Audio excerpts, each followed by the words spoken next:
Hello, friends. This is Dave Hurwitz, executive editor at ClassicsToday.com, here with 10 stunning recordings of non-standard repertoire, video number 5. And today the label, the independent label, the amazing independent label that we are featuring is CPO, the German label, which stands for Classic Produktion Osnabrück.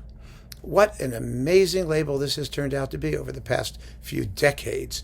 CPO was one of the first independent labels to mine that inexhaustible fund of musical gold called German radio. Because all of these German radio stations, they all have orchestras and opera companies and then chamber ensembles, and they record and record and record, and they do tons of unusual repertoire. And CPO is able to indulge in co-productions or sometimes license this stuff, or I don't know how they got it all. But boy, did they get it.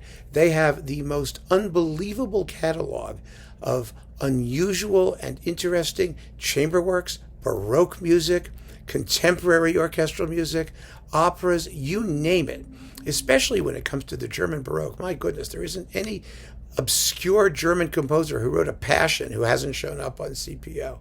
But some of the stuff, okay, some of the music is definitely less than fascinating, but a lot of it is marvelous. And whether it is or it isn't, it's a historical document of the first order, because it tells us what was really happening in those periods when we had, a handful of great composers who we listen to today. But there were dozens, if not hundreds or thousands, who were churning out music that people were listening to, some of which was wildly popular, and we know nothing of it. Well, now we do. And it's thanks to CPO. And so in honor of CPO and to celebrate its excellence, its extraordinary production values, its amazing, far-sighted artists and repertoire selections, I have not 10 recordings, but 10 boxed sets, 10 editions that they have issued that just shows you how consistent and complete and comprehensive they've been. It really is just an amazing legacy. So let's get right to it. These are in roughly chronological order. First and foremost, for me, from the Baroque period, the complete orchestral works of Zelenka. Jan Dismas Zelenka, the Baroque composer who, emerged from total obscurity in the past 20 or 30 years, and he's now recognized as one of the most colorful and characterful and interesting of all the Baroque composers from the time of, Handel and Bach and those folks. His dates were 1679 to 1745. He didn't write much orchestral music that has survived. He was primarily a composer of sacred music, and I just did, as a Dave's Faves, the Missa Dei Filii. But here, on 3 discs, you get all of his orchestral works, including the 5 Capricci and his overtures, and there are a couple symphonies and a couple other things, and they are just so full of personality. They're also atrociously difficult to play. His music was extraordinarily virtuosic. He worked largely in Dresden, where he was, roundly ignored in favor of Hasse, who was, the great German opera seria composer, where, opera was all the rage. He didn't write, he wrote one drama, a sort of, one of those festa teatrale things, for the coronation of so-and-so. I mean, the music is amazing. But, the occasion wasn't anything special, and the story isn't anything special. With Zelenka, it's always about the music.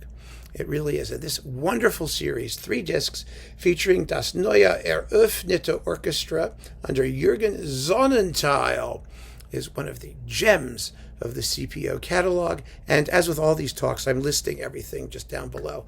So you have at least the composers and work names, and you can look them up, and you know the label. It's CPO. Got it? And it's Zelenka. Oh, wow, is that special. Next, here's a big chunk of something. It's 1, 2, 3, 4, 5, 6, 7, 8 discs. 8 discs. And, most of the time with CPO, when they do a box, they just put the CDs in a box. So it takes up the same amount of space as these CDs alone would have. It would be nice if they could slim it down, but they don't do that very often. I guess this is less expensive. You just arrange a cardboard slipcase, but you do get fabulous notes and complete booklets with every single release. So there's that advantage for sure. We get Telemann, the complete wind concerti on 8 CDs. Telemann wrote, I'm not even going to say 1, 2, 3, 4, 5, 6. Let's say 6 times 8 is 48 plus 49. So 49 or 50 of these little suckers. And they're for every conceivable combination of instrument. And they're enormous fun. They really are. They're much more interesting, I think, than sort of like your average Baroque violin concerto, just because the combinations are so fascinating and the timbres are so interesting. And the performances are excellent ones by La Stagione Frankfurt and also by Camerata Köln under Michael Schneider. And there you go. Telemann, 8 CDs worth of Telemann wind concerti. Telemann is one of those composers who everybody ignores because he wrote so much music that nobody knows where to begin. But then when you actually listen to the stuff he wrote, you go, oh, this is actually very good. I mean, a lot of his instrumental music particularly is splendid. We don't even know his vocal music because there's so much of that. But his orchestral suites are colorful and full of character. And so are these wind concertos. They're delightful, absolutely delightful. And you don't have to get all 8 volumes. You can start out with 1 and you can get them individually. It's nice to keep this stuff more or less individually available too, so you can be selective. So Telemann complete wind concerti in 8 fun-filled volumes. Next, we'll jump into the 19th century. Here's a very, very interesting composer, Louis Théodore Gouvy. Isn't he a household word? Gouvy is groovy. He really is.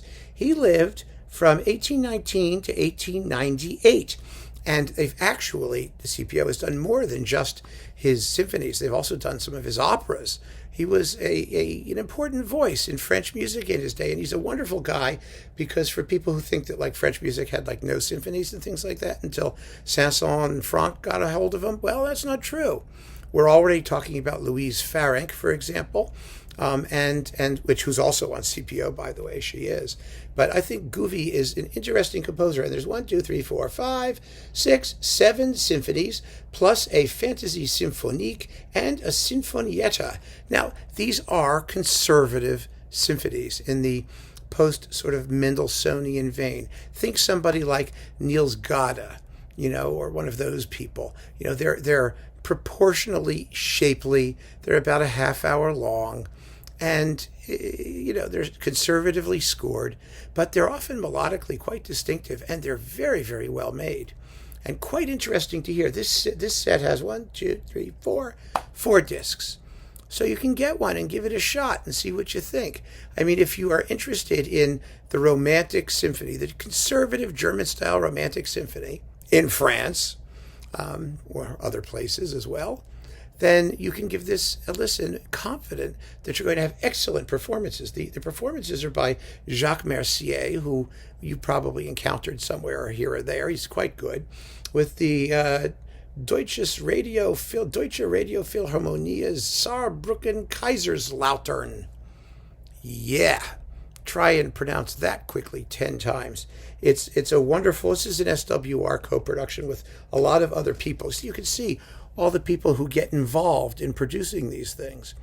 They have many, many sponsors. People work hard and give real money to make these things a possibility. And we should be very happy and thankful that they did.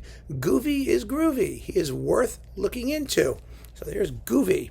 After Gouvy, now we're going to sort of get closer up into the 20th century because, the late Romantic and 20th century is, for so much of us, where it's at in terms of orchestral music anyway. This is just amazing, I think. This is so much fun. This is the complete orchestral works of Siegfried Wagner, the child of Tricky Dicky Wagner. Yeah, he was a mediocre composer. He really was. He wrote all these operas, one after the other, and they were all failures.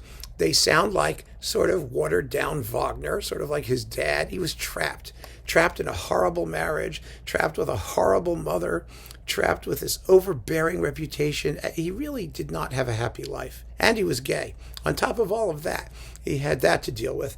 But most of what's in here is rather fascinating. Believe it or not. It may not be great music, but it's interesting music.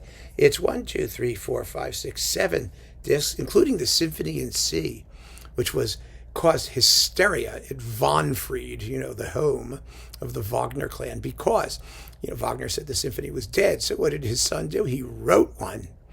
And they wanted to suppress it. They didn't want anyone to know that a Wagner had written a symphony. I mean, it's also sick and stupid. The poor guy.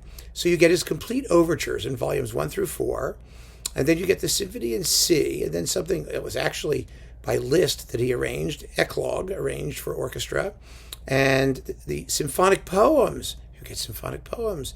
Sehnsucht, Glück. Then you get a scherzo called Und wenn die Welt voll Teufel war. And when the world goes to the devil, or went to the devil. And there's a violin concerto, and a flute concertino, and some more preludes and things to other operas, and Die Märchen von dicken, fetten Pfannkuchen, a ballad for baritone and orchestra. This is 416 minutes and 4 seconds of not Wagner.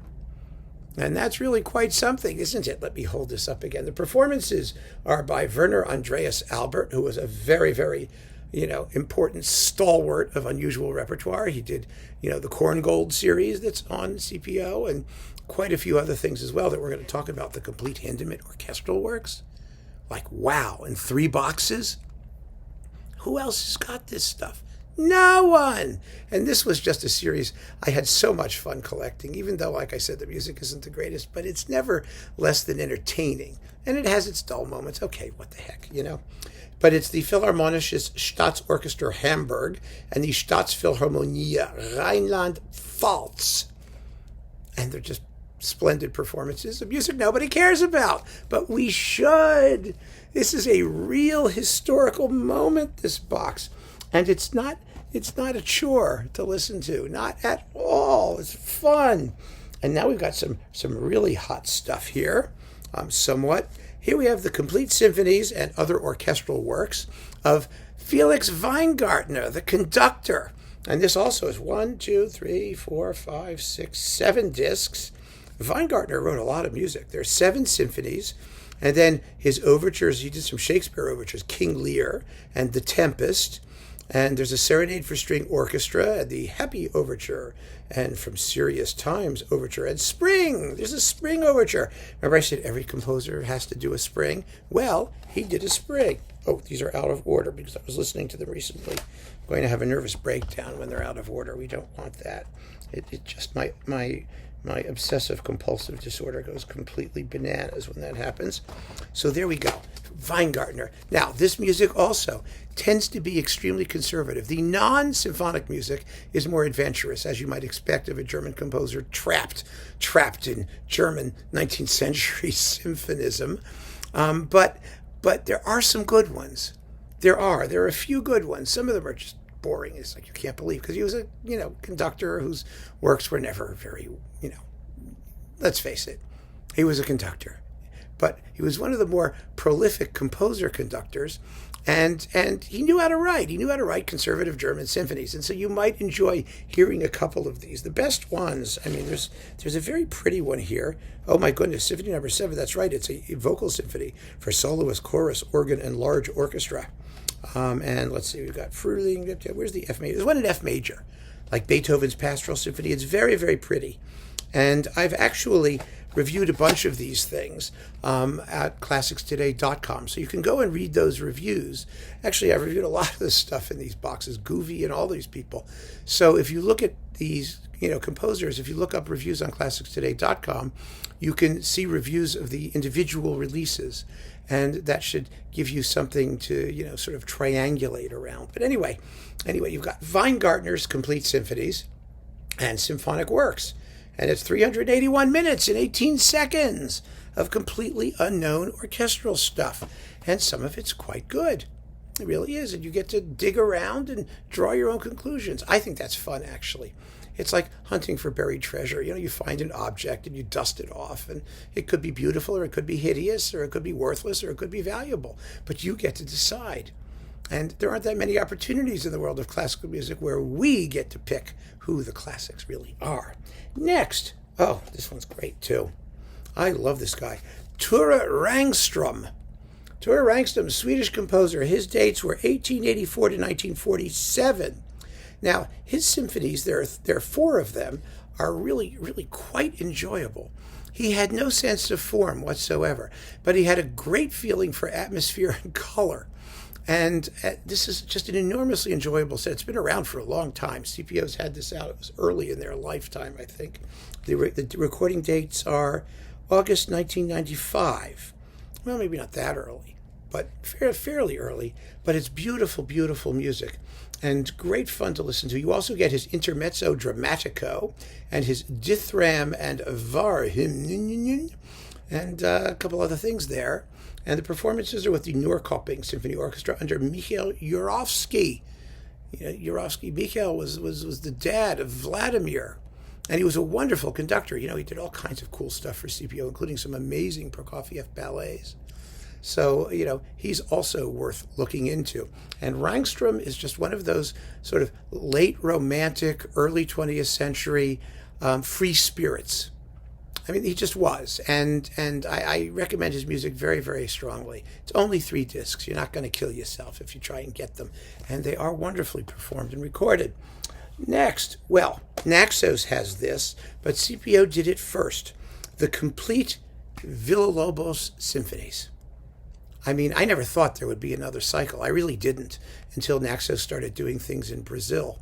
And there you go. It's a wonderful cycle. They're both great. There's no way to choose between them. They're equally fine. These are with the Stuttgart Radio Symphony Orchestra of SWR under Carl St. Clair. And they are marvelous symphonies. I mean, I've been talking about them for a while. And again, you can read the reviews on ClassicsToday.com. I'm not going to take up, too much more of your time with them. But you really ought to give them some thought, and you should listen to at least a few. And whether you get the Naxos ones or these ones, at least you have doubled your chances of availability, which is a wonderful thing. The sonics are great. The performances are terrific. You can have it however you please. Just listen to some of them. They're really, really characterful and fun pieces. So the complete Villa-Lobos symphonies, that's a big deal. Also a big deal, the complete Darius Milhaud symphonies. I mean, no one pays attention to this stuff, and some of these are wonderful. There are 12 of them, and they have titles. There's some that there's number 3 is called Te Deum. Number 8 is the Rhodanienne, after the Rhone River. And then you've got the Romantique is number 11. Number 12 is the Rural, the rural sort of pastoral thing. These are just fun. They are bitonal, they're French. They're short, they're perky, they're impeccably written, and they are full of interesting sounds and sonorities. Milhaud is not an easy composer. This might become one of my tough symphonies in that series because the music is dissonant. It's not simple, but it's clear. The clarity gets you through it, and you begin, once you get into the style, because he's writing melodies all the time, they just tend to clash. And so once you begin to hear how they combine and what he does, they get very, very interesting. They're chock full of color and rhythm and vitality and vibrancy and the sunny spirit of Provence, which is where Milhaud came from. That's the way people usually describe him. I don't know how true it is. I do know these are really interesting works, wonderful works. And it's 5 discs of Milhaud symphonies. And they last, 291 minutes and 34 seconds. Not bad. I mean, see how this is adding up? We're talking thousands of hours of completely unknown and mostly very, very worthy music. It's worth encountering. And I'm only scraping the surface here. There's so much more stuff. Oh, my God. After Milhaud, we must talk about Atterberg. Atterberg is one of the big discoveries of 20th century symphonism. For anybody who likes big, rich, juicy, tuneful, colorful, romantic symphonies, Atterberg is your guy. We've already talked about him quite a bit on the channel, and many of you have expressed great fondness for his symphonies, including I just did a Dave's Fave of number 3 with some sound samples, number 4, which is lovely, number 6, which is the Dollar Symphony, which is the one that won that Schubert competition in the 20s, sponsored by the Columbia Gramophone Company or whatever it was. It's a great work. It deserves to be played. Atterberg had a sense of humor. He had an amazing sense of orchestral color. He had a pretty good feeling for form. He could keep things together pretty nicely, and it's wonderful. He has a Symphonia Visionaria, his 9th. He wrote 9. The magic number 9. And they're all here, these wonderful performances conducted by Ari Rosselainen with a couple of different orchestras, Stuttgart and Frankfurt and NDR Radio Philharmonie, which is in Hanover. They're really good. Really good performances. And the music is wonderful. Absolutely wonderful. This is the best Atterberg cycle out there. There is another one on Chandos, which has... It's mostly very good, too. It features Nimi Järvi for the most part, I think entirely. But there are a couple duds, which is number 3 particularly, which is just a pity. Everything else is all right. But you can get it this way, and there are no weak links. There really aren't. It's absolutely fabulous. And last but not least, another box. Here we go. Aulis Sallinen. I love Sallinen. You know, one of the biggest shocks of my life is when I did for a while a little series of videos called Mystery Music, who wrote the mystery piece, and I played Sallinen's Shadows, which is on here. And, oh my God, what a gorgeous work that is. It's based on instrumental music from his opera, The King Goes Forth to France. And Sallinen was known for his operas, The Horseman and The Red Line, and later Coulervaux and some other stuff. And you know, he was a composer with a French orientation, but he was a complete contemporary. His early works are gorgeous, and you also get here his horn concerto and the solemn overture and a wonderful work called Chorali, one of his early pieces, full of texture. And then you get wall music, Mauermusik, and the cello concerto, which is fabulous, and the violin concerto, which is wonderful, and the Palace Rhapsody. All of this stuff is beautiful. The symphonies are somewhat variable. They really are, but they're very enjoyable sonically. You know, how long you want to go on for in some of them, like the Washington Mosaics, well, I sort of stretch out a little bit long sometimes, but I don't care. He's a major voice in modern Finnish music. The symphonies are important and lovely and enjoyable, and they are 1, 2, 3, 4, 5 discs. The concertos are all tons of fun. 330 minutes and 6 seconds.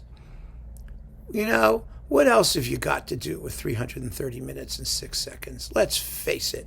This is extraordinary stuff, and who would have thought, you know, a few decades ago when I was starting out, when all the major labels were releasing the same things over and over again, that all of this amazing repertoire would be coming out and would just be available. And you know, it's never going to sell a lot, and it deserves support. It really does. No one's getting rich from this stuff. It's costing everybody money. They're not making money. That includes me, by the way. But it's okay.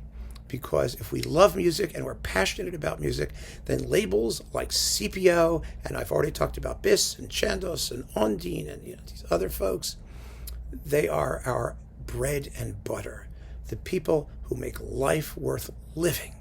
So keep on listening, friends. Thank you for joining me, and grab your CPOs.